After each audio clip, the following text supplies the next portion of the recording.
Hi, Laura. Thanks for joining today. Oh, it's great to be here. I'm really appreciate you having me on. Absolutely. So, Laura Hoorweg, right? Yes. Okay, perfect. I'm always careful about that because I want to be very respectful of people's names and stuff. So, I'm very excited to talk to you. Psychic medium, you understand different modalities, intuitive, a teacher, you work with people, different levels of energy. And is it fair to say a consultative approach or coaching approach or just a teacher around, all around? Is that kind of a fair assessment? But I'm a spiritual counselor, so I work with people one on one and I use my gifts to help them basically make their lives work. I'm also a intuitive coach, so I work with people Yeah. over space and time as in a mentorship role. And I also am a medium, so I work with people in groups using my mediumship skills to help people deal with their grief and their beliefs in terms of where their loved ones ended up. Yeah. Oh, absolutely beautiful. So, you know what? Let's start with something here. I might think it's fun. Ideally, maybe the audience does too, but about the medium. And then maybe we'll get into a little of the sticky stuff of the human stuff we'll talk. But maybe we'll start in that medium realm. Uh-huh. I imagine people come to you. There's a big connection to loved ones, past life regressions, those connection points. We're on our own journeys. Now, do you find that some of your channeling or medium work is usually connected to an ancestral, or is the attunement really with kind of the person? Now, that's probably a little bit leading, but Hmm. do you find it to be a little of both, or is it a lead of the ancestral more? In terms of mediumship, a medium is really like an antenna. And what we do is we pick up the messages from the other side. But those messages usually only come to us because we're dealing with a specific person. So, anyone, the energy is the connection with that person, and they draw the people on the other side who want to come and give them a message. So, it's Yeah. really a little of both. But normally, I don't have kind of random people coming up to me and starting to chat with me. Okay. Number one, I have a very good, very quite large group of guides who are my gatekeepers. And they know if I'm not in session or if I'm not working, I don't want random people coming up to me. Okay. So they take care of that. On occasion, if it's something very important that somebody needs to know, or if there's some urgency to something, occasionally they will let somebody through and deliver that message. But most of the time, it's in conjunction with the person that I'm working with or the group that I'm Yeah. working with. Because I do most of my mediumship work in a group setting, but I also do it for individuals because I could be doing an individual session with somebody. And all of a sudden, somebody will pop in that needs to get them a message. It's an interesting thing. Mediumship is a special gift, which a lot of Yeah. people don't understand. I always say that all mediums are psychic, but not all psychics are mediums. Oh, yep. I could see that distinction. And a couple things came to me too. Is one is I think energy, I'm going to use the word protective, but there people talk about a sphere, maybe it's a purple light, yellow light, gold light, an egg around you. I think that there's how we envision it is a powerful thing. There are some commonalities that I've experienced in my journey as well too. But one of the things too is I personally have allowed energy to come and go a little bit. I don't want to use the word undisciplined, but maybe just a little bit loose with it. So when you were talking about that, where your spirits and guides have, I'm going to just say healthy boundary. Maybe you can say it's differently if you want to, but to create that, I think that's its own. I don't want to use the word discipline again, but there's this own thing there because I think that there's a lot of times it's easy for us to give our power away Yes. or allow or be absorbent. And there's times too that I've experienced stuff where I'm like, I feel there's an anxiety or an icky feeling. And I'm like, it just doesn't feel like it's mine. It's something external. But then to have those, I guess I'll be selfish for a second too. But for people that have that experience, do you have a little advice for in that arena? That's actually a really big question, but I'll try to Yeah. tackle it. Number one, there are all kinds of methods that you can use in terms of protection. There's all kinds of little exercises and things that you can do to protect your own energy. People call it shielding. Now, that is really something about people when you're in the initial and medium stages of your development. Because what I've found and what I've been told over and over again by my guides is once you reach a certain level, a certain height of vibration, your vibration protects yourself. I no longer have to put up shields or do anything like that I had to do in the beginning, because my vibration now is so high that it is its natural shield. Like lower vibrations simply can't get at me. I can feel sometimes if people are trying to do that, and that's not a really good feeling when I pick something like that up, but that's a whole nother story. But there's some really easy, basically staying grounded and centered. One of the easiest routes to protect your own energy is just to imagine yourself I use the crystalline white egg. Just imagine that you're in a crystalline white egg and that energy is totally surrounding you and nothing, because a lot of this is about intention too. People don't realize that a huge part of it is intention. And you just intend that no negative energy can get at you or get through that crystalline egg. But I always tell people, make sure that you put the intention out there that any positive or love energies can come through to you, because there's such a thing as being too shielded. Because if you're totally shielded, not only are you keeping out the negative energies, but you're also shielding yourself from all the positive energies that could come in, all the healing, all the love. You don't want to shield yourself from that. That's a great point. And a lot of people actually, when they're starting out their journey, they build up this fear and anxiety about that their shield wall is 6 foot thick, like nothing can get through. Yes, nothing can get through, but also none of those positive energies can get through. It's the same thing as somebody who gets really hurt in a romantic relationship and swears to themselves that they're never going to love anyone again. They're never going to allow themselves to fall in love. Yes, that protects you, but it also makes for a very lonely, very unhappy life. So we don't want to do that.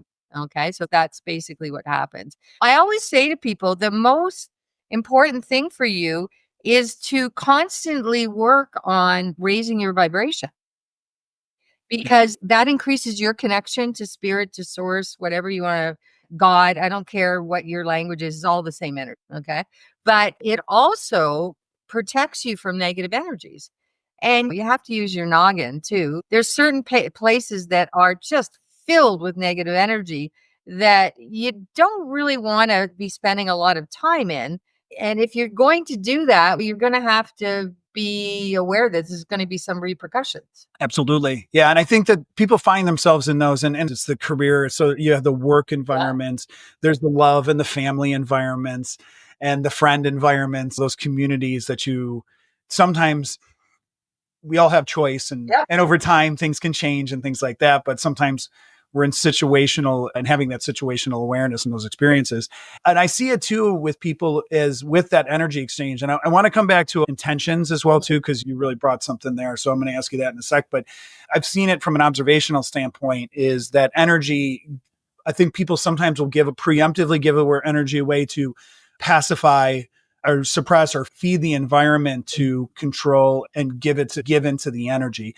And that's where I think that was where some of the stemming where I was sprungboard from with that original comment is I think it's easy for people to do that. Or I shouldn't say easy because that's even a judgment, but there's a giving away of the energy almost voluntarily to maybe even try and control the environment too. So there's some of those exchanges that we do as humans, and we're very creative creatures. Absolutely. And I just want to stop you for 1 sec. Please. You just hit on one of the things that is a really little soapbox thing for me. It's this word judgment.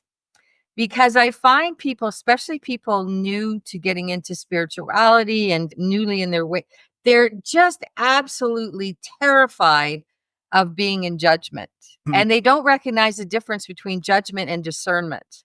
Discernment is not judgment. A lot of people think that they basically have to give themselves over to everything because otherwise they're judging people. No.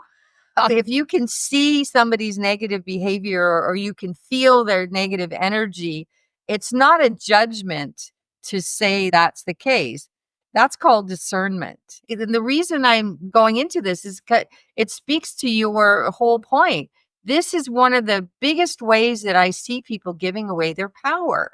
They're so afraid of being in judgment that they don't use their discernment and they don't use their physical brains.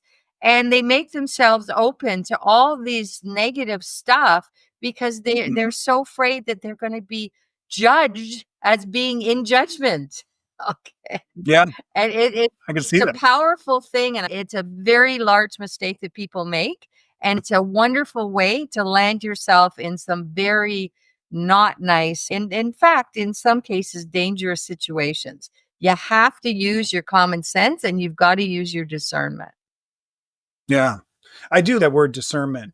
And so jumping back into intention, and what kind of came to me when you were talking about it too is the words intention and allowing or allowance, and really kept coming in. And it was really interesting because it was this kind of feeling of I don't want to say a balance, but there was this conjunction or this co-creation or this cohabitation of allowance and intentional. When it's a little bit of those intentional actions or intentional thoughts or intentional intention with your, and then there's the allowance that was coming in. You touched on something, or at least was my interpreting about over, that it could be an over allowance, or do you have a something to, you want to springboard from that a little bit between attention and allowance? It's not necessarily either or a balance, but you have a little thought around those, or is it an allowing of the environment? So it's even too like we forcibly try to do stuff sometimes too. Especially when you're talking about individuals and situations.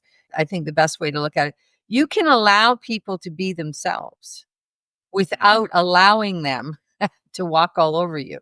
Okay. Sure. Just because you're allowing somebody to be themselves, this comes into boundaries, okay? And not allowing yourself to be a doormat. All these things intertwine in different ways. And the other thing is around allowing is to allow yourself to be yourself, okay? Is really being your authentic, allowing yourself to be your authentic self and to be who you really are, and stop all this people pleasing. Absolutely. This is why setting intentions is so important, because you should be setting intentions just about everything, i.e., intending on who you want to be and who you're going to show up as. Okay. And in different situations, you might want to show up a little bit differently. It doesn't mean that you're not being yourself. It's just there's work, there's socializing, there's being Aspects of yourself. different. That's a very Yeah. different thing.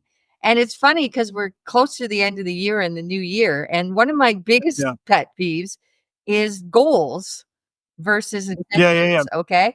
And all these New Year's resolutions and that, which are just ridiculous because nobody, Mhm. they serve no purpose except to allow a situation to beat ourselves up. Yeah. Absolutely. This is why I always encourage people, if you want to do something like that around New Year's for the new year, set intentions, because intentions in of itself is an entirely different energy, and it also allows that it's a process. Okay. Goals are hard, fast set. They've got to be measurable. They've got to have an end date.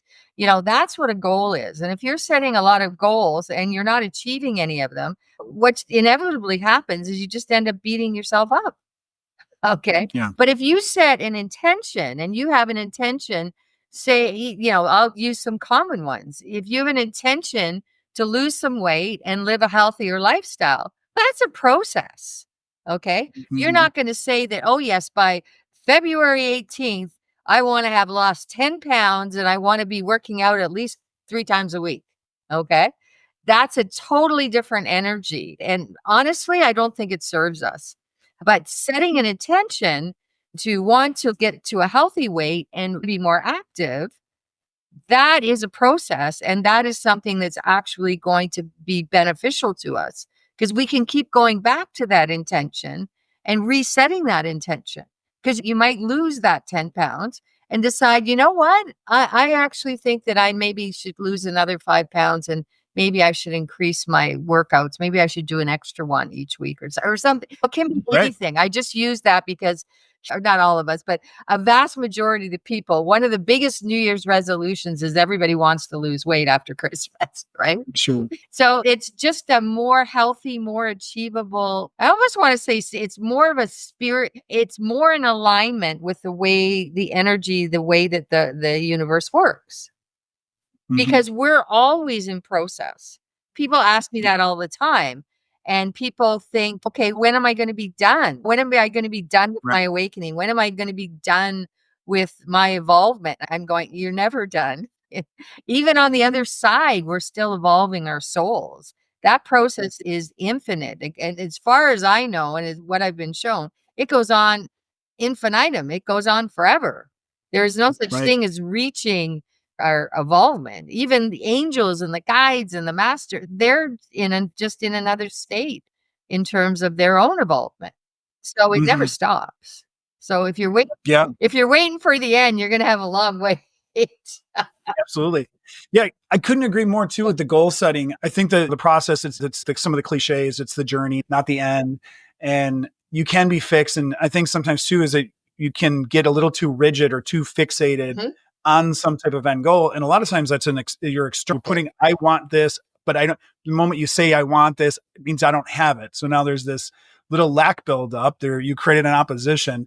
And then you put this little golden apple way out here, and because it's out external of me, but the process is something you can own every day, and it's part of your life. So Exactly. I fully agree with that, because you're embracing a lifestyle, you're embracing a way of Yeah. existence. Or, and again, the like you said, the intentions behind putting the intentions in there. I think that's a beautiful way to put it. There's rather than just externalizing and project. Like you said, rigid goals automatically create resistance. Okay. Mhm. And one of the major spiritual rules is what we resist persists.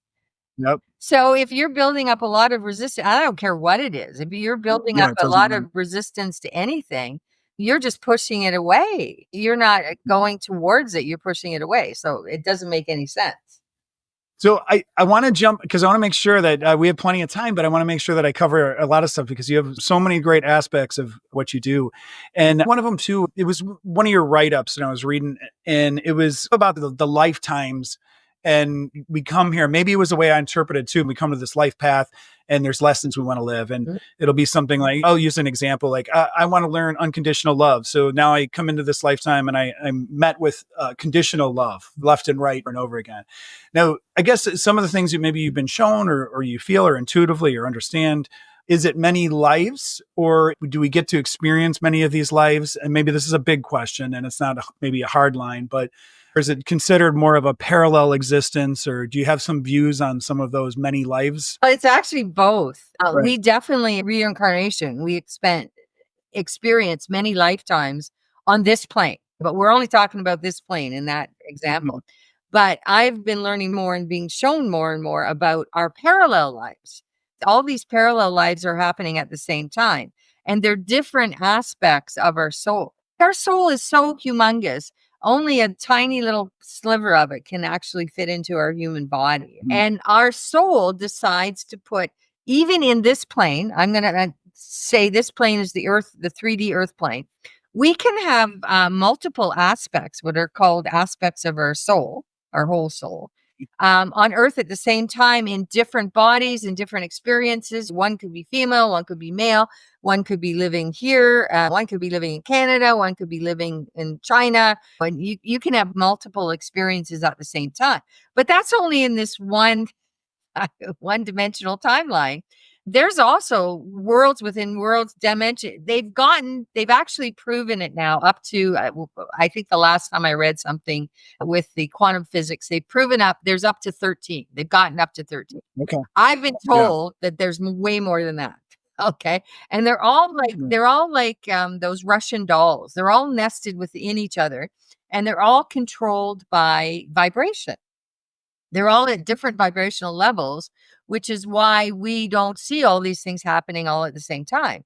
But I'll tell you, depending on the conditions and how sensitive you are, because this has happened to me personally, you can actually, I call it sliding. There was actually a TV program one time. Of course, one of the best programs that have ever been on TV, and they cancel it as usual. But anyway, you can slide or blend or drift into other dimensional realities right here from our 3D earth. And it's happened to me several times. And it depends. There's different times when what's called the veil between these realities is thinner. It depends on your own energy, your own vibrational level. Again, the higher your vibration, the easier it is to do these things. The other thing is, I tell people, pay attention to your peripheral vision.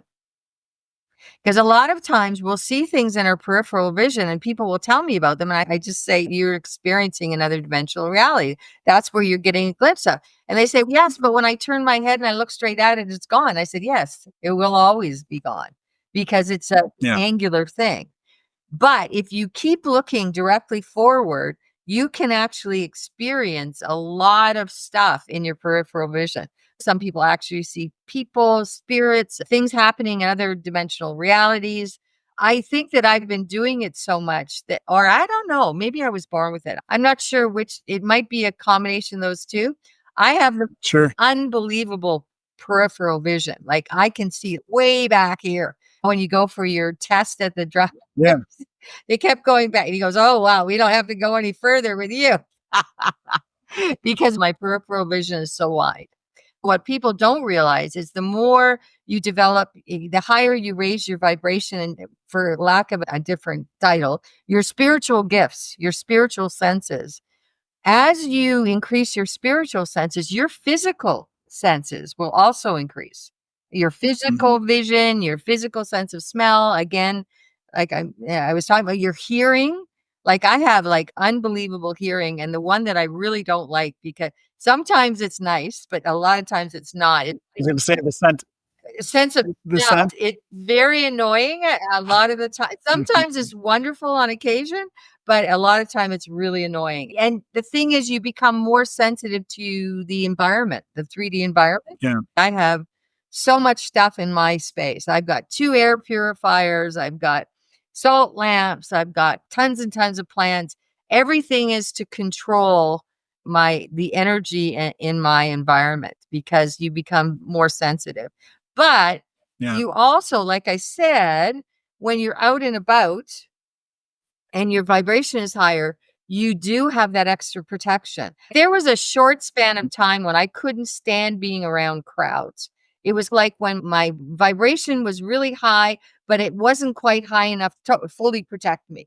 So that wasn't a great period. I was glad it didn't Yeah. last too long because now I could literally walk out into a rock concert and be able to handle it.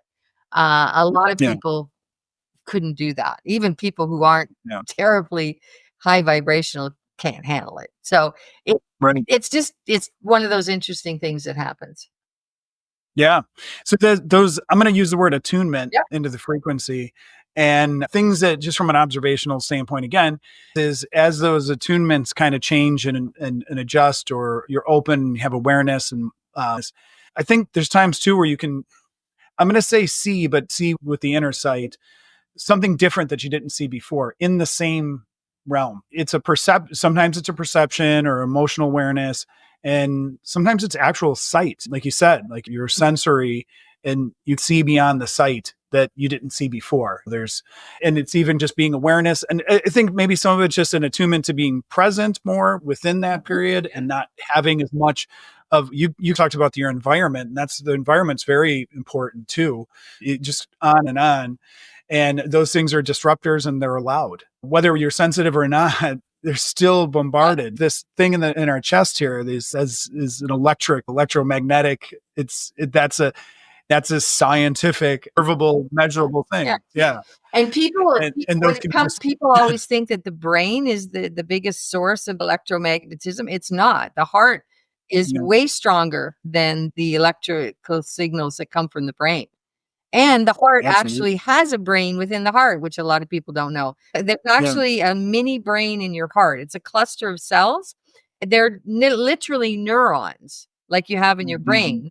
But in order to distinguish them from the neurons in your brain, they call them, it is literally a little mini brain in your heart.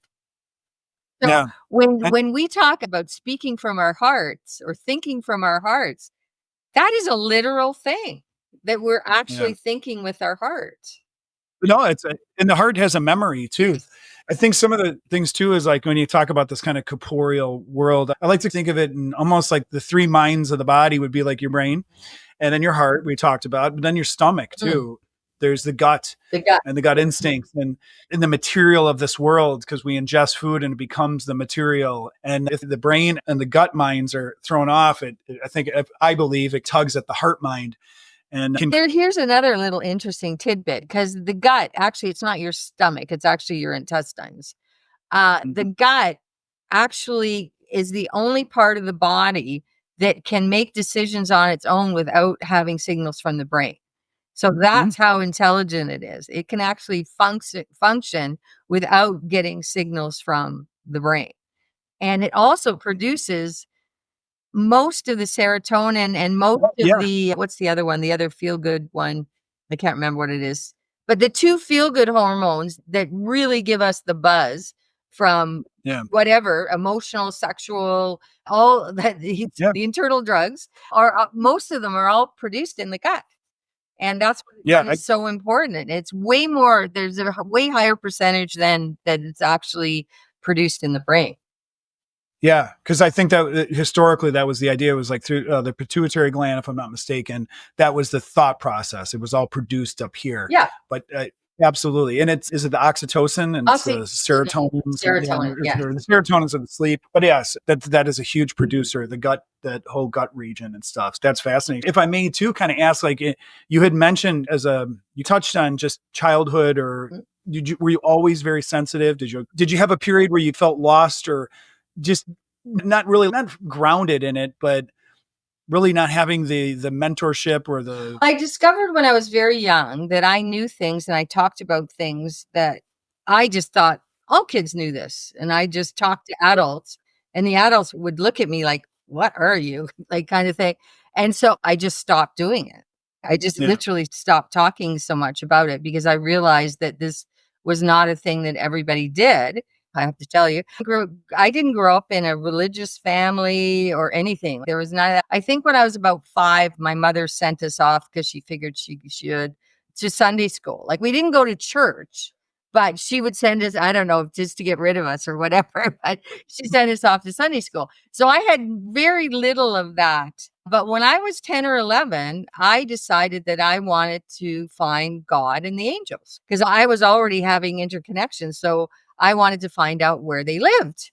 And of course, everybody talks about that the way to find God, and that is go to church. So here I am, 10 years old.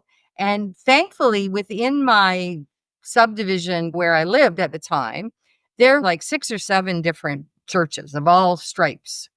And for 6 or 7 Sundays, I got, as you used to back in the day, I'm aging myself here, you got dressed up in your Sunday best. So I got dressed up in my little patent leather shoes and my cute little skirt and all that. And I went off to a different church every Sunday. Oh, that's a cool. For over almost 2 months. And my mom said, oh, she's fine. They were in walking distance, right? And that's the time where kids could do stuff like that and parents didn't think anything of it. So off I went to church. And I met a lot of nice people. I met some not so nice people and not so nice practices, but I just discovered that's not where God or the angels were. So again, I was off on my discovery to find out where they were. And when I was I was 15, I had an out of body experience when I was rock climbing. And that totally changed it was a spontaneous experience. It wasn't drug induced or anything like that, or accident induced or anything like that. It was clipped. It wasn't like it wasn't stress induced. It wasn't stress. No? We were just taking a break, and I was standing on the top of a cliff that we were rappelling off of. And I was just looking out. I was up in Northern Ontario, up in the bush, and I looked out and there was nothing but lakes and trees and the incredible beauty of nature. And that was my spontaneous trigger for having this incredible out of body experience. And that changed my life from that point on, because what happened is I literally shot out of my body, and all of a sudden I found myself up in the sky looking down on my compadres and our climbing instructors. And I thought, wow, this is pretty cool. And I was not afraid whatsoever. I just felt like part of everything. I felt just totally surrounded in love. And I thought this was great. And then all of a sudden I shot up again. And then all of a sudden I was looking down on the earth. And you have to remember when the moon landings and everything happened when I was a young child. So that was the first time that we saw the earth outside the earth, was when they started going into space. And I saw this thing that the astronauts saw. And I thought, wow, this is amazing.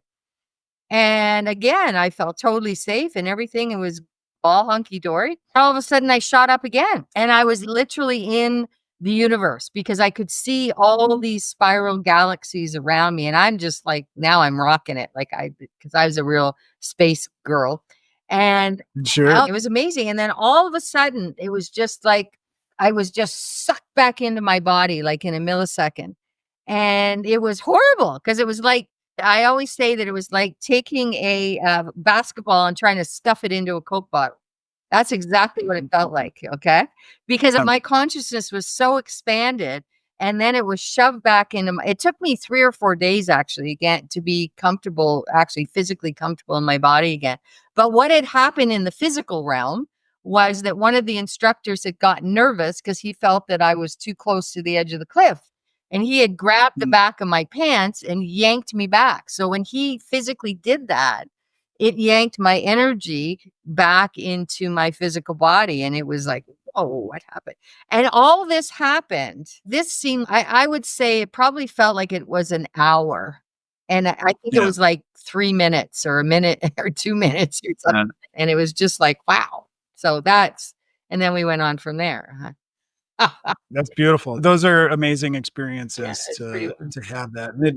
And they are uncomfortable. It depends on how you feel it or process it. They can be uncomfortable coming back to this disorienting or confusing sometimes too, at least in my own experiences. And but that's an amazing story. That's incredible. And was it when you were there too, when you were out, Yeah. did it feel cold? Oh, Did you no, feel warm? it No, felt nothing. absolutely perfect. Yeah. The only thing that I can relate it to would it be like being in the womb. Like you feel absolutely protected. Everything's really soft. It's warm. It's like you're floating. It's except that for the expanded nature. I don't know if you feel that in the womb or not. I have a feeling you probably do actually, now that I just think about it. But I just felt like part of everything. There was no where I ended and everything else began. It was just part of everything. But yet I was still individualized. It wasn't like Sure. a Okay. blurry drop that Yeah. just dropped in the ocean. It was like I was a drop in the ocean, but I still knew that I was a drop. And you were still infinite. Yeah. Interesting. I was- Oh, that's beautiful. I guess jumping from that, I was thinking I'm still stuck on because it is about because we're here to talk about to the audiences and the people listening and stuff. And some stuff that keeps coming up is you write about self-care quite a bit. And I was thinking there is the deep work and the attunements. And so a lot of these things do have connective tissues. But if you could talk about too to just the audience about really what self-care at a deep level kind of means or where some of those connective tissues lie. Self-care is so important, especially if you're doing any kind of work with other people. And you don't necessarily have to be a body worker or somebody like me or anything like that. But even if you're a caregiver, if you're working with other people on a regular basis, you need to be. My guides that always love to use that airplane analogy. When you're on the airplane, what do they tell you? Put your oxygen mask on first and then help others. Because if you're dead, you're not going to help anyone. And you got to fill your cup up because if you're not full, you're not going to be able to help anybody else.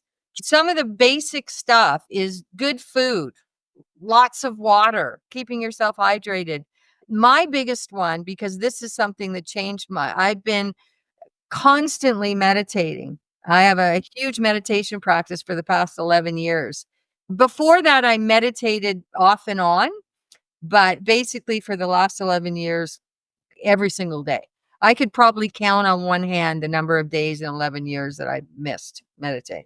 No, That's why it's called a practice, sure. because meditation has a cumulative effect. Now, you don't have to meditate for hours. Like I tell my clients, Right. 20, 30 minutes every morning and you're golden. Even if you can't do that for 10 minutes. 10 minutes is better than not at all. Okay.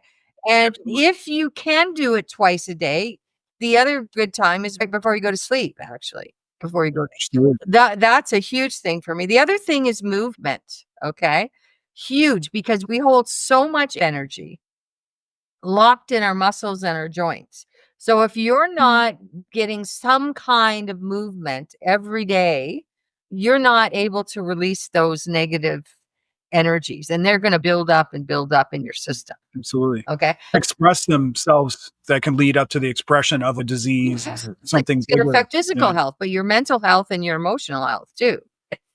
We have to get into our brains that physical, mental, emotional, and spiritual health are all extremely important. So this is all part of self-care. I don't care whether you're doing yoga, whether you're outdoors walking, whether you're swimming, dancing, all you need to and I'm going to tell you, being in the gym, by the way, is really not good energy.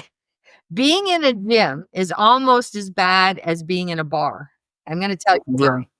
Because in a gym, you are surrounded by other people who are exercising heavily. When you're exercising, you're releasing negative energy. So when you're in a gym, you are surrounded by negative energy. It's just the same thing as being in a bar. Because you have intoxicated people.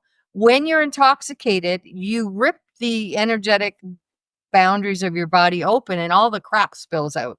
So you're surrounded by people spilling crap all over you.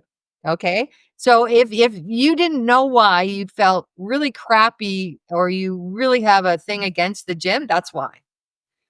Fascinating. Sometimes, okay, it's sometimes impossible not to do that. But I strongly suggest to people that's not your only form of exercise.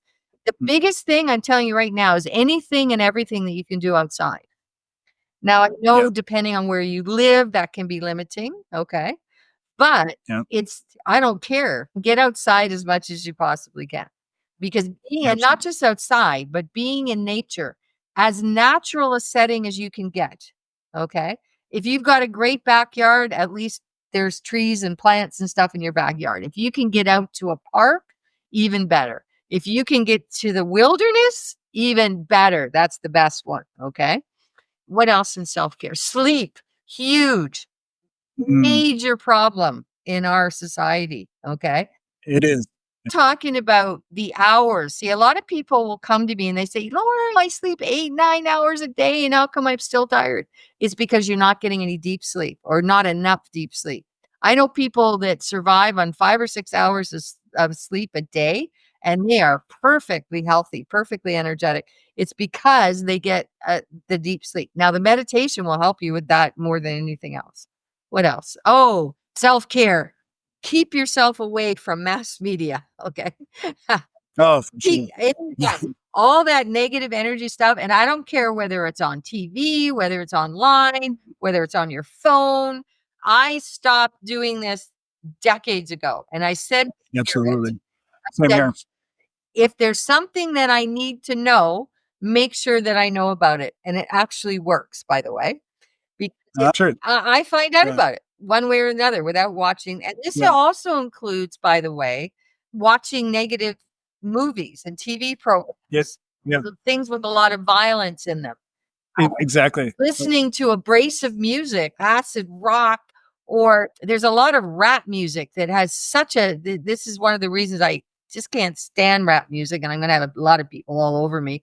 But the point is, there's so much negative. If you really listen to the lyrics, or you see the lyrics of a lot of these rap songs written down, the negativity in it is just like, even talking about it, I'm literally feeling it in my body. Okay. And then your social circles, you become who you spend time with.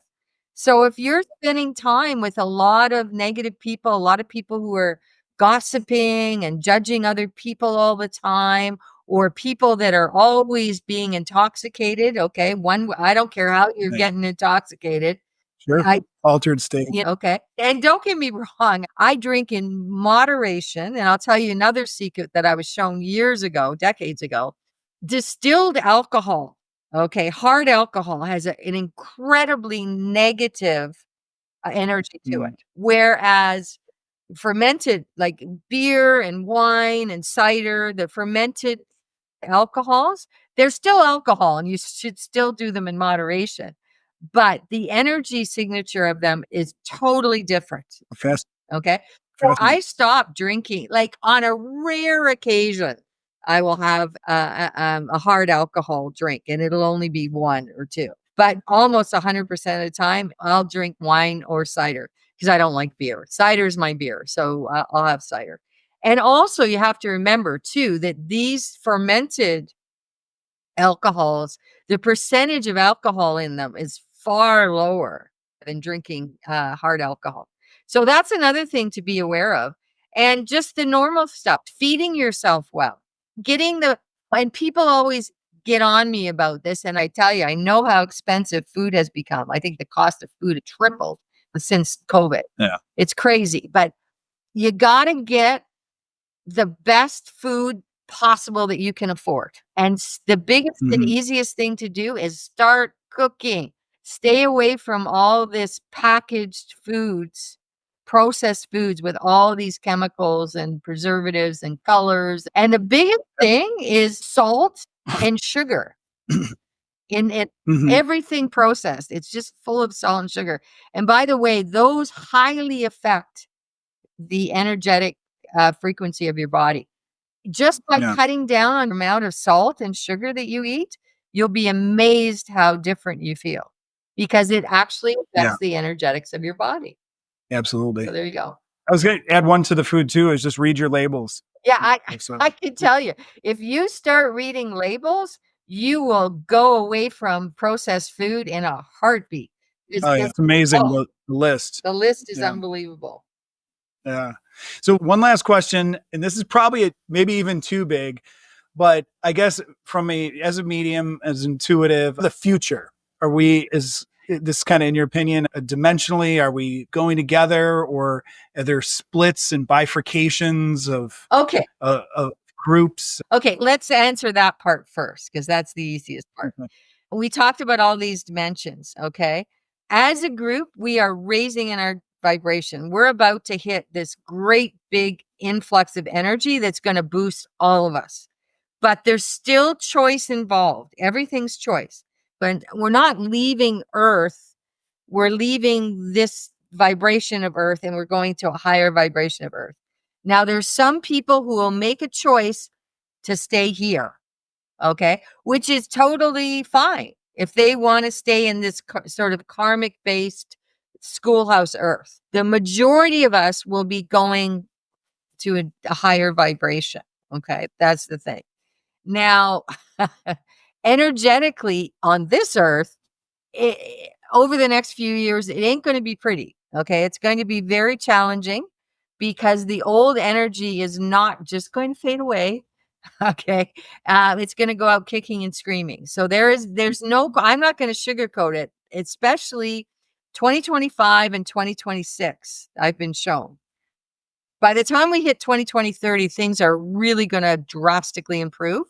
But 2025, especially, and 2026 are going to be very challenging. But you just have to stay. What my guides have said is if you stay in love, if you stay in positivity, and you don't allow yourself to be brainwashed into the fear porn that's going on right now, and it's going to get worse, by the way, you'll be fine. There's going to be all kinds of stuff going on around you, but as long as you stay grounded and centered, and you think positively and you stay in love and don't let yourself totally be swallowed up by the fear. Doesn't mean that you're never going to feel afraid. I just mean overall, you know what I'm speaking of, right? Sure. What I've been shown by my guides is we're going to look back. I was shown this in 2020. So it was over a course of 10 years. And everything that they've showed me has already come to pass. So I totally believe this now because what they told me is by 2030, we were going to look back and we were going to go, I don't even believe it because in that 10 years, we were going to evolve as if there had been 300 years pass in time. Wow. Okay. So that's huge. And if you look at it, the major changes that have happened on this earth really all happened in the last 100 years. Okay. So this is a little bit easier to wrap your mind around. So even if you just consider the last 100 years, but what they're talking about is 100 years worth of change in 10 years. Okay. That's tenfold, which is still very hard to wrap your brain around. But that's what they say is going to happen. And when we get to 2030, there is a divergence. They don't even know what's going to happen. Okay. It's all positive, but there is a number of tracks that we could go down after 2030 as humanity. And it's not set in stone because we are all, it's going to have to be a collective choice. And they're all positive, by the way, where we go from 2030 going forward, but they're different. They're different aspects of the same positivity, shall we say. Okay. But the time between now, this last 5 years of the 10 years that I spoke of, is going to be very challenging, especially this next 2 years. Now, as 2027, 2028, 2029, I think those are progressively going to get easier and better, heading towards 2030. But it's all good news. But the problem is, even next year, there's going to be a whole bunch of really positive things happening. But you know what? We're never going to hear about them, or we won't hear about most of them. Okay. Because, of course, all the fear porn, all the stuff that's going to be, Sure. if it bleeds, it leads. A little bit Dichotomy. of background. I come from the mass media. I was in the newspaper business for 30 years in advertising. Okay. So I know all about this stuff, and it's gotten work. Like it's to a level where it's just unbelievable. Most of what you see, read, hear on the mass media is not even true. Sure. It's gone so bad now, it's not even true. There's barely a grain of truth in what you're hearing on mass media. So that's how bad it's got.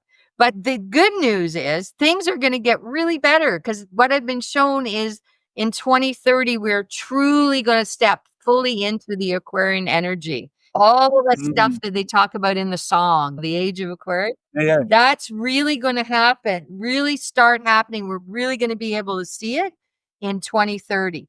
But the interesting thing, as a psychic, as a medium, it's like 2030 there's a wall. Okay. And I really can't see past it. I keep asking them about it, and they just have the same answer every time. And it's because I don't know how many divergences. They're saying somewhere between 3 and 5, because they don't even know at this point how many there's going to be. But so we're going to create that when we get there through our conscious choices as a collective, as a humanity. We are going to make the choice of which of those paths that we choose. But like I'm saying, they're all positive. They're just different. So you can't really see what's going to happen past that. I can't see what's going to happen. All as I can see, it's like coming up on this big freeway, and all of a sudden the freeway splits into 5 roads. Literally 5 roads going in different, slightly different directions. But notice they're all moving forward. I love when they give me things. It's like we're traveling along my arm, and then we get to my hand, and it's 2030, and there's these 5 different roads. And as a collective, we get to choose which one we're going to go down. Oh, incredible. Yeah. Isn't that cool? Yeah. Very cool. Yeah. So thank you so much for sharing that. So Laura, thanks again for joining today. I believe that your words will resonate with both of our audiences and on our journeys. And so how can people find you too, just as well, to work with you? The easiest way is on my website, which is www.spiritspeaksto.me. And it's 2 as in the number 2. So it's spiritspeaks2.me. Or you can email me. That's the easiest way. If you want more information, you want to set up a session, you want any information. And it's super easy. It's just laurahorweg@gmail.com. Oh, easy. Or find me I'm all over Facebook for sure. I'm also on Instagram and LinkedIn. I'm not on TikTok or any of that stuff. No, it's okay. Perfect. So thank you again so much. Oh, thank you for having me. It's been really fun.